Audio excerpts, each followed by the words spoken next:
Right, Tadepalli YSRCP కేంద్ర కార్యాలయంలో MLA Tadipatri Chandrasekhar మీడియాతో మాట్లాడుతున్నారు. లైవ్ చూద్దాం.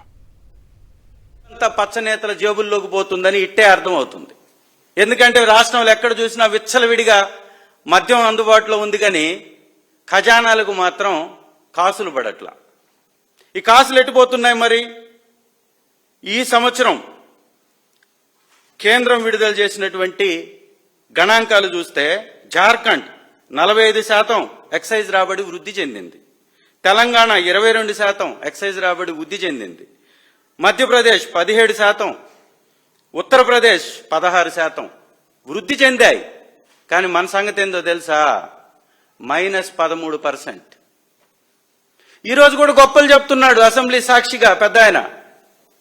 ఒక ముఖ్యమంత్రి గారి హోదాలో శాసనసభ ఒక దేవాలయం అని చెబుతూ పాపపు మాటలు మాట్లాడుతున్నారు, అసత్యాలు మాట్లాడుతున్నారు, అబద్ధాలు మాట్లాడుతున్నారు. రాబడి -13% ఉంటే రాష్ట్రం ప్రగతి పదంలో నడిపిస్తున్నాము అంటాడు. ఇంకా మాట్లాడితే ఉచిత ఇసుక అంటాడు. ఉచిత ఇసుక ఈ రాష్ట్రంలో ఒక్క ట్రక్కు ఒక్క వ్యక్తికి వచ్చిందండి.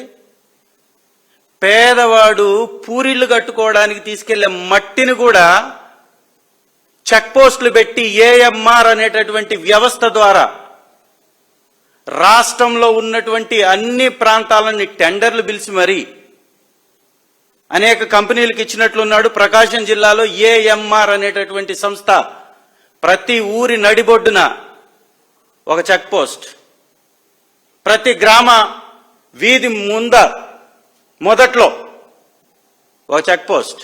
మట్టి తీసుకెళ్ళినా కానీ కప్పం కట్టాల. కుప్పం వారికి కప్పం కట్టక తప్పట్లా, మట్టికి ఇసుక మాత్రం బంగారాన్ని మించినటువంటి రేట్లో అమ్ముతున్నారు. ఎవరన్నా లారీ అమ్ముకోవడానికి తీసుకెళ్తే వీళ్ళకి డబ్బు కట్టండి, లారీని లోపలికి రానివ్వట్లా. ఇంకా ఎగ్జాంపుల్ చెప్పాలంటే చంద్రబాబు నాయుడు గారు లేదా వారి కూటమి నాయకులు నేతలు ఈ ప్రెస్ మీట్ని కానీ చూస్తే సిగ్గుతో తల వంచుకోవాలా. ఎందుకంటే ఒక ఇసుక వ్యాపారి ఎర్రగొండపాలెంలో, ఒక వ్యాపారి లారీ వ్యాపారి అంబేద్కర్ గారి విగ్రహానికి ఊరేసుకోవడానికి ప్రయత్నం చేసి అన్ని ప్రధాన పత్రికల్లో పతాక శీర్షికలు వచ్చాయి. నా నియోజకవర్గంలో అంబేద్కర్ గారి విగ్రహానికి ఊరేసుకున్నటువంటి సందర్భాలు ఉన్నాయా? ఇంకొక తెలుగుదేశం కార్యకర్త అవినీతి విపరీతంగా పెరిగిపోయింది, చంద్రబాబు నాయుడు గారి పథకాలేమి రావట్లేదు, ఇక్కడ ఉన్నటువంటి ఇన్ఛార్జ్ అవినీతికి అడ్డాగా ఈ ప్రాంతాన్ని మార్చేశారని ఎన్టీ రామారావు గారి విగ్రహానికి ఊరేసుకోబోయాడు. పోలీసులే కాపాడారు, పెద్ద పతాక శీర్షికలు వచ్చాయి.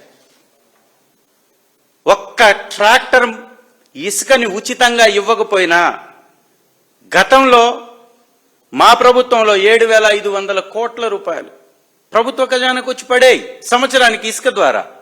ఇవాళ అది కూడా హుష్కాక్, ఈ డబ్బు కూడా వాళ్ళ జేబుల్లోకి వెళ్ళిపోయింది. ఒక్క వ్యవస్థ కూడా